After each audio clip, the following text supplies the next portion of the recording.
I would just like to wish you a very happy New Year for what here in England will be tomorrow. Here, of course, it is New Year's Eve. It's pretty momentous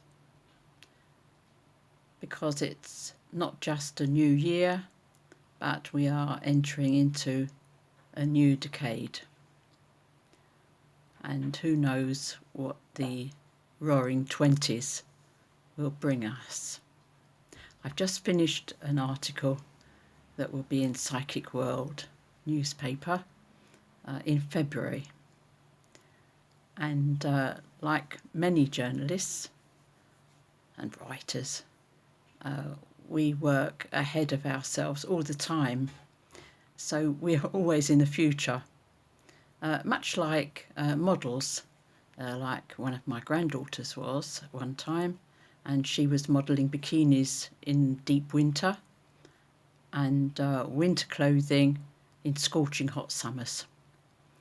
Well, us journalists often have deadlines to work to that are for publications weeks, months hence.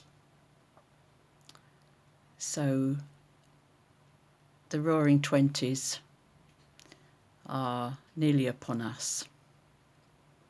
That was the title of a club that I used to frequent in my misspent youth, by the way. But less of that. What I was concerned about was the feeling that there is so much misery in the world that one feels helpless. A rising tide of violence, crimes committed by human beings upon other human beings for whatever reason can't be justified. And the news for New Year's Eve was very sad, even angry-making.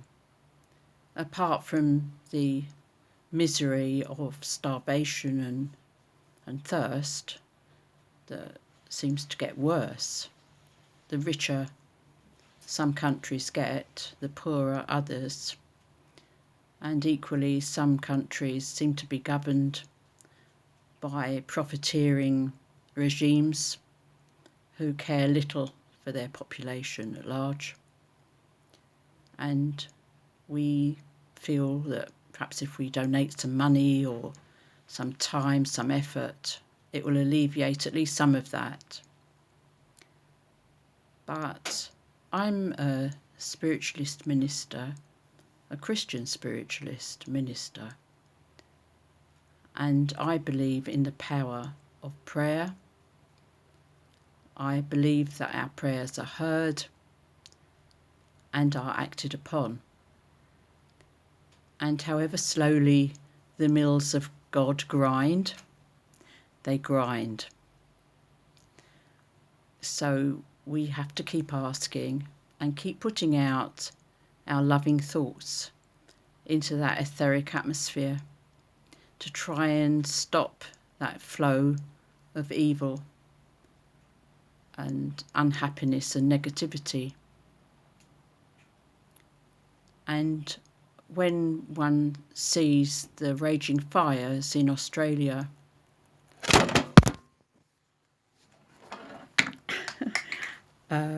that was my phone flying off at me. We could say that was a little bit of a response from those upstairs, as we lovingly call the angelic hosts, our spirit helpers.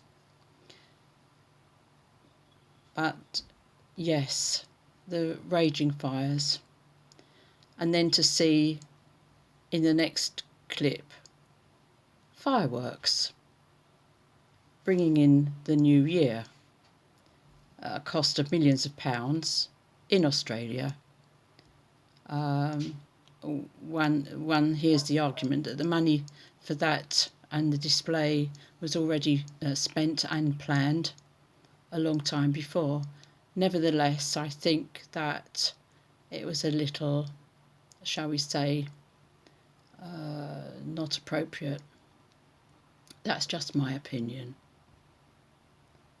I would like to offer prayers at this time.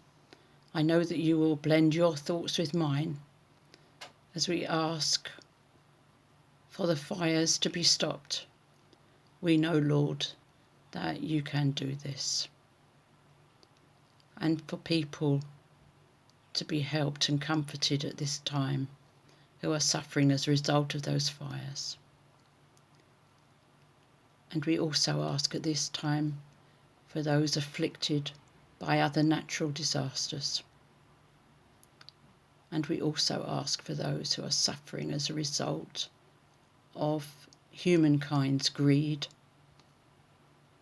their avarice, wanting things that they do not need, and causing millions to live in poverty, hunger, and without adequate shelter and clothing for their backs, without the basic human necessities of life.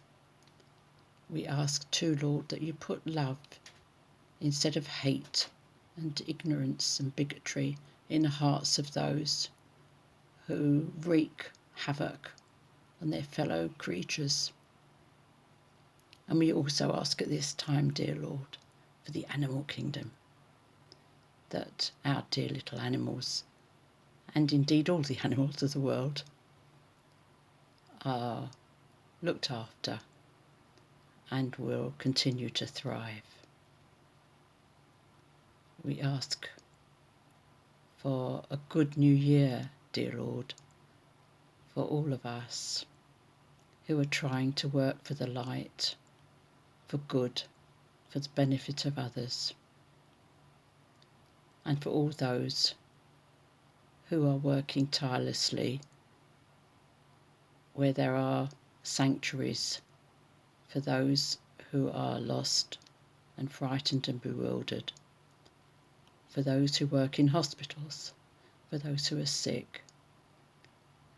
And we ask, dear Lord, for the comfort and healing of the whole human race at this special time of year. We ask all this in the name of love and light and truth. In your name, O Lord. Amen. There. So I finished this chat to you holding the phone, which was propped up, but obviously that was not going to... Well, I thought that was quite good, really. I hope it didn't shock you too much. It certainly shocked me, which I should be unshockable by now, any manifestation. And I remember that, before you all start giving me rational explanations for why the phone should suddenly fly off on its own, I will say to you that there was a medium on a platform at church a long time ago, years and years ago, one of the old school, and as she was giving a message to a parishioner or to one of the congregation, there was a lot of rattling and banging, and without even stopping her communication, she said, "Bless you, my friend, for coming," and carried on giving her message. Well, the chairperson sitting behind her could hardly control his glee and laughter, because in fact they just had their radiators bled, and it was their central heating system that was playing up. But he let her think, and anybody else think who wanted to, that there was some divine or spooky intervention there. Anyway, on that note, I'll love you and leave you, and God bless you and your family and your friends, and give you some comfort and healing too. Bye for now, and Happy New Year.